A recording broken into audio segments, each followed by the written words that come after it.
historias. Esta es nuestra cita semanal. El periodismo no cumple su función cuando mira a los náufragos desde la cubierta de un barco seguro, tomando fotografías de quienes se ahogan a prudente distancia. Con esta frase del cronista estadounidense John D. Anderson, iniciamos nuestro programa. Esto es Los Onslaught, con nosotros.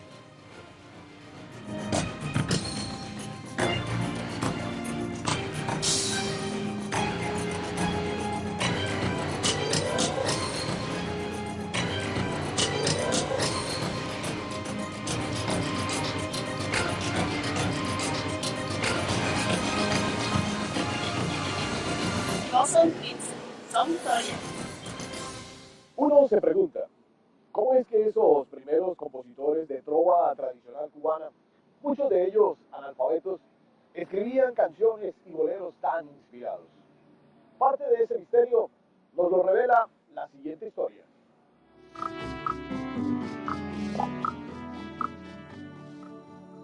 Cuban cigar makers have long been recognized as the finest in the world. What many people don't know is their relation to literature, through the figure of the cigar factory reader, a figure that first appeared in cigar factories in 1865.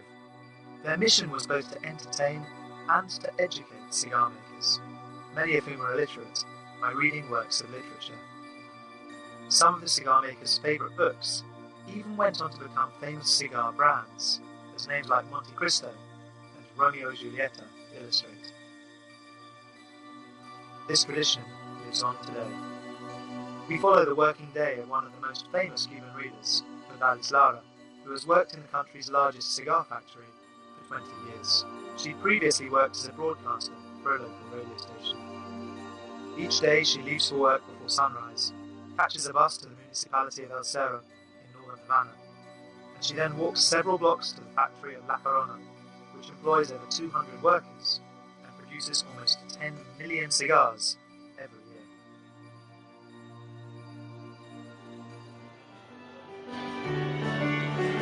Buenos días.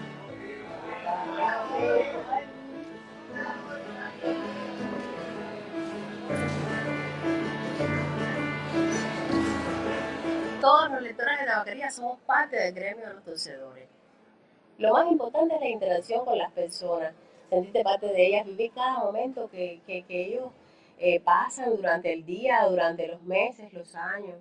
Es muy instructivo todo el trabajo de ella, porque aprendemos a veces cosas que vamos dejando porque no tenemos mucho tiempo aquí en la fábrica de ver o de leer, y entonces ella con su trabajo nos ayuda a nosotros a mantenernos un poco más informados de todo lo que a veces nosotros no tenemos tiempo.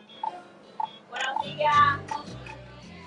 The readings are given in 3 shifts, 2 in the morning and 1 in the afternoon. The day begins with the factory news, readings from the newspapers, and useful information for the workers. The reading president rings the bell to signal the start of Odali's working day. Buenos días, compañeras y compañeros. Hoy es martes 9 de abril de 2014, año 56 de la Revolución. Tendremos merienda, pan con mayonesa y refresco. De almuerzo habrá con gris, aporreado de pollo, ensalada de col y papa hervida. Quiero felicitar a todos los que estén cumpliendo años en el día de hoy, en especial a Idania Armenteros, que está de cumpleaños. Seleccionado también tengo las reflexiones para la vida que les voy a leer, los consejos para la familia, de sexualidad, de psicología, de medicina, porque ese es el primer horario de la mañana. Y tiene que sumergirse en un trabajo que es un trabajo monótono, sumergidos en la mesa, tratando de sacar una norma, con todo lo que conlleva una norma de calidad y demás. Sobre todo me piden cosas relacionadas con el trabajo, con lo que les lea de las tendinitis, de afecciones en la columna vertebral, en la vista, consejos para la familia. Each of these cigar makers roll around 70 cigars a day, of which they're allowed to take 5 home with them. It's a craft passed from generation to generation, and it's not uncommon to find fathers, sons and grandsons all working together in factories like this. The youngest ones have had to take a demanding 9-month course to master this entirely manual trade. In this way, they guarantee the quality of tradition that's become part of the country's identity. Para los inicios de la lectura de tabaquería, los trabajadores eran quienes le pagaban al lector de tabaquería. Ya en nuestros días se logró que las empresas fueran las que le pagaran al lector de tabaquería como un obrero más de la empresa. Y eso es un logro muy importante que se obtuvo después del triunfo revolucionario en Cuba, donde los lectores están implantados como un obrero más dentro de las fábricas de tabaco. ¿Qué pasa? Que la lectura enriquece el acervo cultural. Los trabajadores conocíamos de cosas que no podíamos conocer porque no había medios, no había condiciones. Y es cuando entonces el tabaquero ya empieza a desarrollarse más producto de la lectura. Cigar makers have a direct role in selecting the books that are read in the factory. They vote for what they want read, from a selection of titles and plots. As the years have gone by, literary tastes have also changed. Las preferencias que tienen los estudiantes son muchas, pero bueno, la más marcada que tienen es sobre la novela policíaca. Eso les fascina totalmente. Y también las novelas que están basadas en hechos históricos. Aunque bueno, traen también novelas de amor, de terror, de ciencia ficción. Si es un poema se los lees, que alguien lo haya escrito. Si es un cuento que haya escrito un trabajador se los lees también. Siendo niño me enseñaron, entre otras cosas, la importancia de la buena acción, que consistía en realizar actos generosos y nobles, como recoger algún papel en la calle y botarlo en la papelera, ayudar a la casa a lavar platos, cuidar la fauna y la flora. Cigar makers show their approval and appreciation of the reading by tapping the metal blades used for cutting and rolling up the tobacco leaves.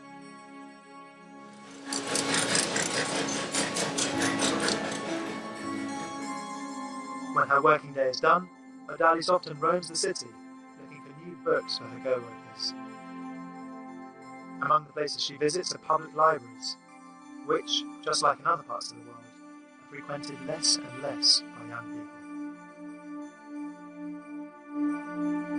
Yo pienso que esta generación está perdiendo un poco la lectura, sobre todo a través del libro que está en la biblioteca, que esconde tantos secretos, tanto misterio y tanta sabiduría. No, estaba esperando que me sugirieras a ver, estaba tirando por la primera. Buscando encontré estos dos títulos. Este largo vínculo entre lectura y tabaco no parece tener fecha de caducidad.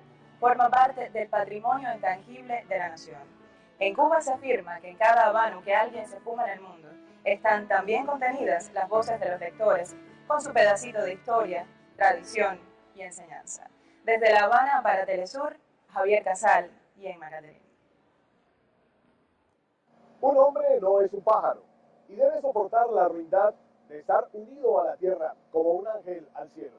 Con esta frase de Wilfredo Machado y esta escultura de Felipe Herrera, hacemos nuestra primera pausa en No Son Tweets, Son Historias. @Crónicas teleSUR, esa es nuestra cuenta en Twitter. Escríbanos. Esto es No Son Tweets, Son Historias.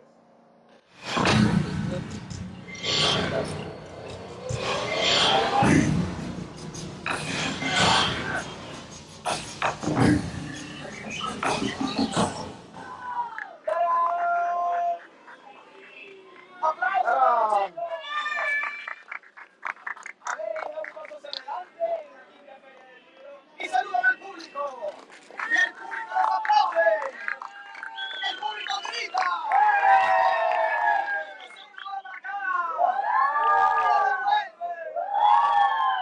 Verde, que te quiero verde. Verde viento, verde ramas. Eso lo decía el poeta español Federico García Lorca en un verso que se parece mucho a nuestra siguiente historia. Eu não vou falar nada, eu só vou ocupar. Quer parar? Não. O que a gente está fazendo aqui? A gente tá entrando num parque que é nosso por direito. Só que ele tá fechado, então a gente vai ter que entrar de um jeito meio estranho. Vamos nessa.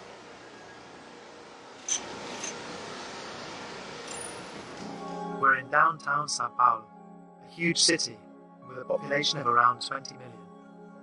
Traditionally a bohemian street with small businesses, Augusta Street is one of the busiest streets in the city. It's now the focus of real estate interests and is in danger of losing its identity. Around 40 new towers have recently been built in the area, for which historic buildings have been demolished. In this context, a symbolic battle is being fought in a park popularly known as Augusta Park, a space which stretches 25,000 metres squared and has more than 800 trees. It's also the last open public space in the downtown area.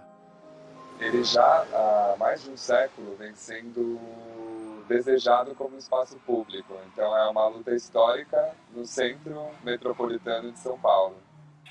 In the early 20th century, a convent was built here, attended by the daughters of the city's elite, until it was destroyed in the mid-1970s by a company that planned to build Latin America's largest hotel in its place. The surrounding forest was all that was left. These trees represent the biome once occupied by Sao Paulo. They're the last remainder of Atlantic vegetation that the residents can enjoy today. Significa oásis no meio de uma quantidade muito grande de construções, de prédios. Então nós precisamos, no meio desses prédios todos, ter uma área verde. After several failed projects in the 1990s, a banker by the name of Armando Conde bought the plot and left it half abandoned, waiting for more profitable times. Despite this, people keep enjoying it thanks to a permanent clause left in the deed by the nuns. Existe um direito de passagem, tem que estar possibilitado a entrada e saída e permanência, enfim, toda a utilidade pública daquele espaço. Up until last December, several citizens groups met inside the park and organised consciousness-raising activities with the aim of making the park a public space. Há 10 anos, grupo de moradores aqui da região chamado Aliados do Parque Augusta começou uma batalha através de abaixo-assinados, manifestações nas ruas e foram ignorados, maltratados por todas as administrações. Há alguns meses atrás, a população jovem da cidade começou a tomar conhecimento dessa área e começou a agregar na luta e inovando nas formas de atuação ao Aliados do Parque Augusta, formando outros grupos também. Então hoje a gente tem aqui uma demonstração clara de diversos coletivos lutando por um mesmo ideal. The Augusta Park Organisation coordinates assemblies, park maintenance, sit-ins, cultural activities and online collaboration. In short, a new way of doing politics based on horizontality. Se decide tudo na forma de assembleia pública. Todos são convidados e todos podem participar. E isso é muito bacana, porque a cidade não tem esse tipo de participação. Para mí un ejemplo de democracia directa que funciona, porque mientras hablamos en las asambleas con 50, 60, 80 veces personas desconocidas, tenemos 50, 60, 80 espejos. After a series of high-impact events in December 2013, they pressure the mayor to pass a law bringing about the creation of the park. The current owners, a construction company, react by building a wall and closing off the space, in defiance of the public's power and in violation of the deeds. Eu moro aqui na Augusta há 60 anos e a gente tinha esse parque como uma grande diversão para todos, né? Infelizmente aconteceu isso conosco. Eles vieram, fecharam o parque, interditaram e não dizem nem por que fizeram isso. Tá rolando uns crimes ambientais aqui. Desde fazem 3 meses que o portão fechou, nesses 3 meses a gente já conseguiu entrar uma vez e a gente já viu que tem várias árvores caídas, várias coisas acontecendo. In the face of government inaction, the movement still carries on with its demands from outside, and it stages a sit-in in Augusta Street. There they raise awareness, put on public lectures, run small workshops, and even movie sessions in order to get their message out. Whatever the means by which the mayor's office goes ahead with the expropriation, or even if it gives the company the opportunity to build on other land, the organisation's demands are clear. Nós queremos o Parque Augusta todo, sem prédios, aberto já, respeitando a sanção, porque senão essa sanção foi uma farsa, e nós queremos a autogestão do Parque Augusta. Fora a especulação! Fora a especulação! What kind of city do we want to live in? What kind of human relations do we want our cities to foster? And what do we want our public spaces to be like? Já tem monte de prédio aí, né? Quer fazer mais? Desde Parque Augusta, Sao Paulo, Cucho Ramírez para teleSUR. 1000 juguetes para 1000 niños y niñas de Palestina, desde aquí, desde Caracas, Venezuela, manos de hombres y mujeres que producen estos juguetes para llevar un poco de paz, de felicidad a Palestina. Esto es, no son tweets, son historias. Hacemos una pausa y ya regresamos con estas historias que superan los 140 caracteres.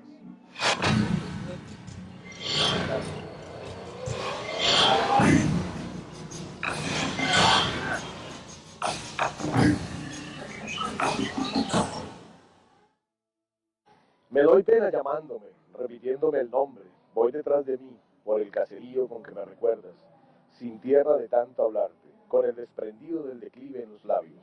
Luis Alberto Crespo, poeta venezolano. Y es el tiempo para presentar nuestra tercera historia en No Son Tweets, Son Historias. El problema no es solo la pobreza, es la indignidad que acarrea.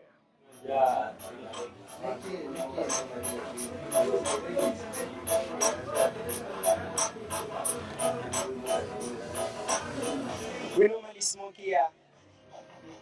We eat our things here, like bang, cigarettes, drinking.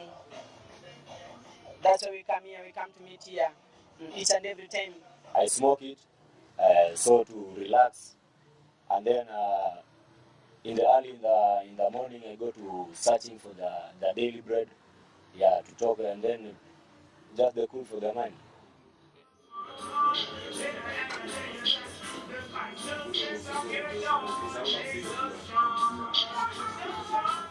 This thing can block your brain if you are not careful. It can damage your brain because where you are wrong, you feel that you are okay. Marijuana, crack, alcohol, or glue. In the poorest neighborhoods of Nairobi, drug shacks have multiplied, condemning millions to lethal addiction. We say that it's illegal but harmful to our health. But we have no choice. Just smoke it. Over the last decade, the number of people migrating from rural areas to the capital has doubled. They've settled in the poor neighborhoods on the outskirts of the city. With an unemployment rate of over 80%, despair sets in amongst these shacks. We are just idling like crazy people, but we are not crazy. We can do work, but there is no any work. In this ghetto, crime is all over. We saw many things here in the ghetto. People paying whatever, doing there. Some are just skylocking whatever. Fast-paced housing development is changing the face of poverty in Kenya. According to a report by Oxfam, leaving aside the rising birth rate in Kenya, 25% of urban population growth is due to migration from the countryside to the city. There are three principal causes of this displacement: drought, poverty, and armed conflict. Nairobi's population is expected to double by 2025, reaching 6 million. And 60% of these people will live in temporary settlements, with no access to drinking water, health, education, or other basic services. Once in the city, millions of Kenyans face unemployment, rising food prices, inequality, and neglect from a government that doesn't face up to the problem.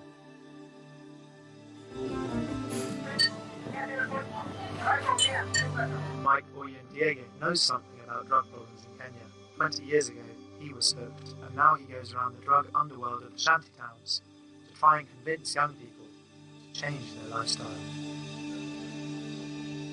It's like killing the next generation.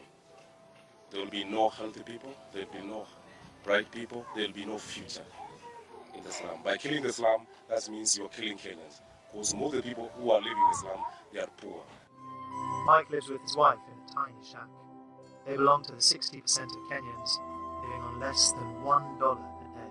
They've lost all hope for a better future. It worries because the environment because of where we stay.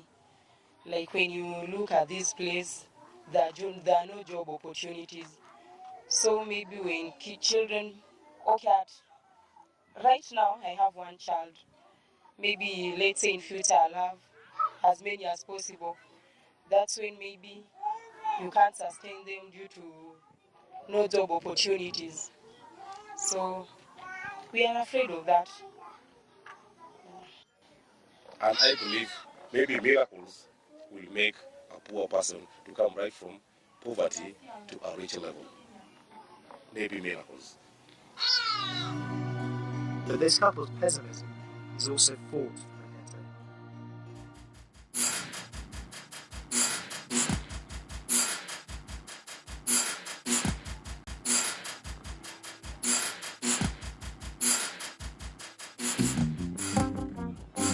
Playing football, it keeps us.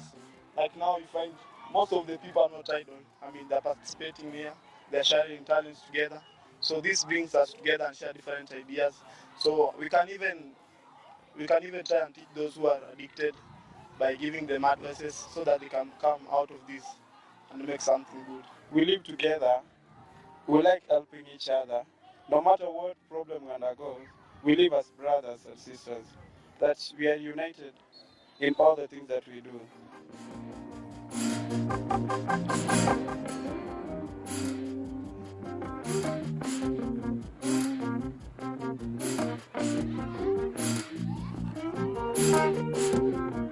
Sports have become a refuge for many. By doing athletics, team sports, and in particular football, young people learn to be a part of a team. There's education in football. It's not just a sport. There is education in football, which is the life skills. So especially when they come here, they avoid some drugs abuse. Some drugs abuse, maybe getting in crimes, and especially when we come and train them here, they stay away, even though they don't have anything to eat at the end of the day. But they come here, they come and train. We try to nurture their talent so that at least at the end of the day, they don't get in the crime.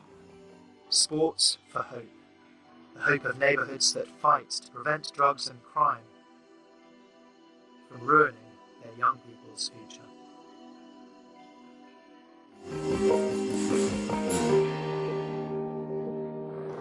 Y por hoy estamos llegando al final de nuestro programa. No son tweets, son historias.